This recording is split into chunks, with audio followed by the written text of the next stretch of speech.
انہوں نے حضرت شاہ ولی اللہ رحمۃ اللہ علیہ نے لکھا ہے کہ حضور صلی اللہ علیہ وسلم کی وحی کو لکھنے والے 14 اصحاب رسول تھے. جب وحی نازل ہوتی ان میں کوئی نہ کوئی حضور صلی اللہ علیہ وسلم کے قریب موجود رہتا، جن میں چاروں خلفاء حضرت سیدنا صدیق اکبر رضی اللہ عنہ، حضرت سیدنا عمر بن خطاب رضی اللہ عنہ، حضرت سیدنا عثمان بن عفان رضی اللہ تعالیٰ عنہ، حضرت سیدنا علی المرتضی رضی اللہ تعالیٰ عنہ.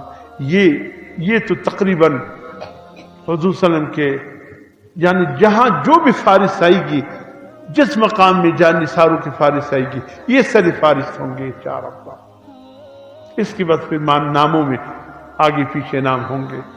تو 5ویں نمبر پر جو حضور صلی اللہ علیہ وسلم کے کاتب وحی ہے وہ حضرت زید ابن ثابت، اور 6 نمبر پر حضرت امیر معاویہ رضی اللہ تعالی.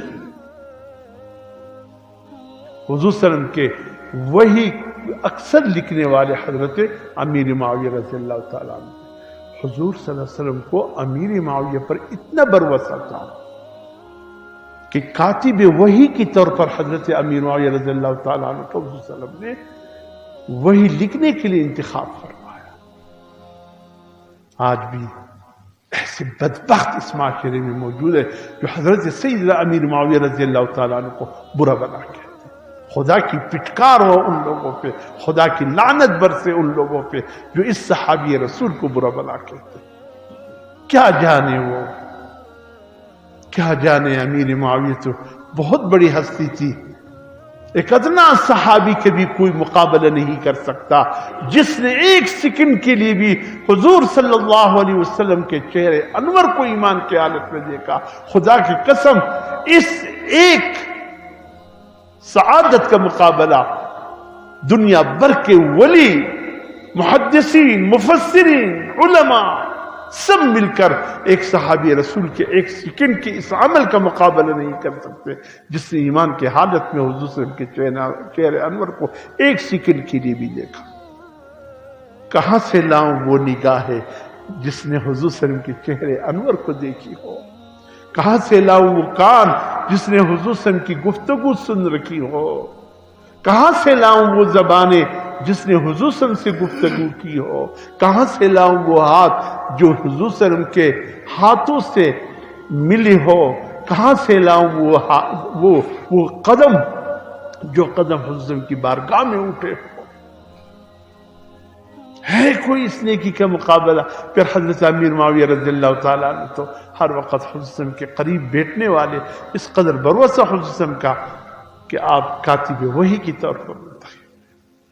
حضور صلی اللہ علیہ وسلم نے آپ کو انتخاب کیا. اس مہینے کی 22 رجب حضرت سیدنا امیر معاویہ رضی اللہ تعالیٰ عنہ کا یوم وفات ہے. خدا کی قسم ان کی حکمرانی یا دہانی کرا رہا ہوں. میں نے آپ کو کہا 40 سال ان کی حکمرانی ہے، 20 سال یہ شام کے گورنر رہے اور تقریباً 19-20 کے درمیان یہ پورے سلطنت اسلامیہ کے امیر رہے. پورے سلطنت یہ جتنے باہری بیڑے چل رہے آپ کے، یہ کتنا بڑا کارنامہ ہے. سمندر میں بھاری بیڑے چل رہے، کتنا بڑا کارنامہ ہے. اس کے موجد اعلیٰ حضرت سیدنا امیر معاویہ رضی اللہ تعالیٰ. سمندری لڑائی سب سے پہلے حضرت امیر معاویہ رضی اللہ تعالیٰ نے شروع کی ہے. دشمن کے دھان کٹے آپ کی یورپ کے علاقوں پر دستک جو دیا حضرت امیر معاویہ رضی اللہ تعالیٰ عنہ کے باہری بیڑوں نے یورپ کے دروازوں پہ دستک دیا. اس ہستی کو بھولنا مت.